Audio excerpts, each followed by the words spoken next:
He can't answer the question because he knows it doesn't save any money. Isn't the reality that he is too weak to get anything done? In today's heated session, explosive revelations and unexpected emotions shake the House of Commons, culminating in a moment when the Chancellor is visibly in tears as her position is challenged. But before that, did you know that over 95% of our viewers aren't subscribed to the channel? We totally get it. Life gets busy, and sometimes it's easy to forget. But here's the thing. Subscribing is completely free, and it really helps us keep creating the content you enjoy. So, why not hit that subscribe button and join our community? It only takes a second, but it makes a world of difference to us. Thank you for your support. It's been a difficult week for the Prime Minister. So let's start with something simple. Can the Prime Minister tell the House how much his welfare bill is going to save? Prime Minister. Mr. Speaker, let me start by saying free school matters on this side of the House. Mr. Speaker, in relation to welfare, what we delivered last night was a bill which ends mandatory reassessment of those with severe disabilities. That is the right thing to do. It rebalances universal credit. That is long overdue, and it sets out a pathway to reform of PIP. Mr. Speaker, it's consistent with the principles I set out throughout. If you can work, you should work.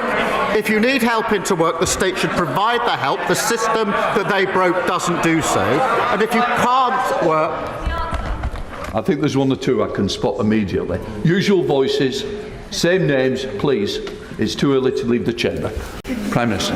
And Mr. Speaker, if you can't work, you must be supported and protected. The reformed welfare system that we're putting in place will be better for individuals, better for the taxpayer, and better for the economy. Mr. Speaker, I don't think the Prime Minister actually watched what happened in the House yesterday.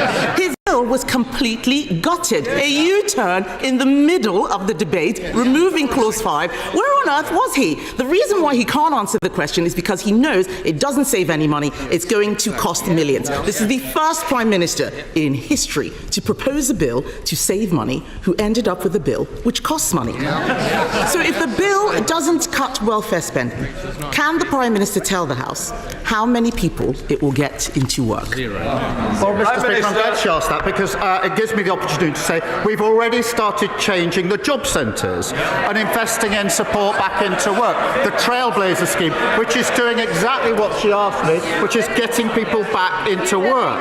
The bill last night will help people back into work, and of course the Timms review is ongoing. But I tell you what won't help people back into work, what won't help control the costs, and that is voting to keep the broken system. And that is what they did last night. Everybody in this House accepts that the current system is broken. It invites the question, who broke it? They broke it. And last night, they voted for the status quo.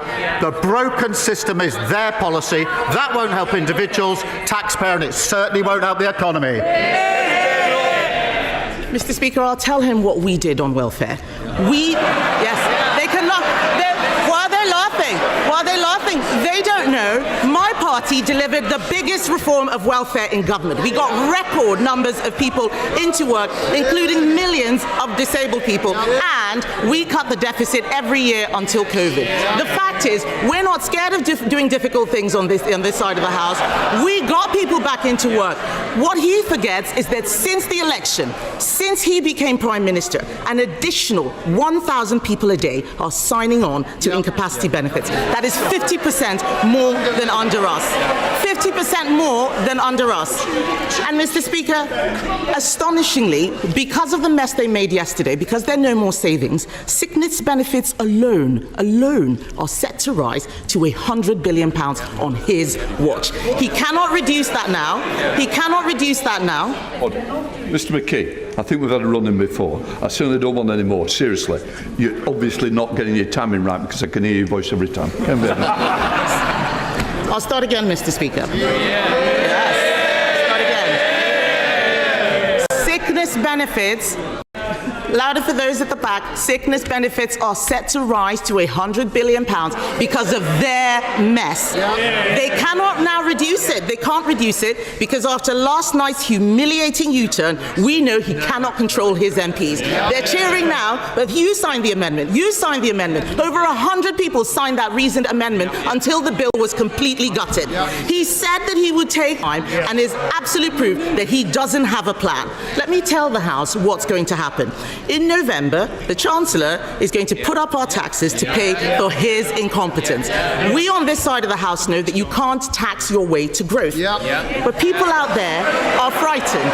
People out there... More putting taxes on. Yes. These are the same people who cheered when they talked about the NI rise and the jobs tax. Why are they complaining now? People out there are frightened. Can he, Mr. Speaker, can he reassure them by ruling out tax rises in the autumn budget? Prime Minister.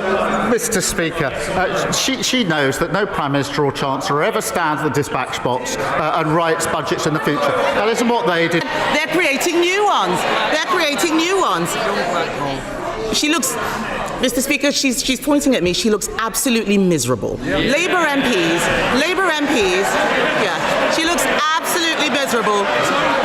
Labour MPs, they can point as much as they like. The fact is, Labour MPs are going on the record saying that the Chancellor is toast, and the reality is that she is a human shield for his incompetence. In January, he said that she would be in post till the next election.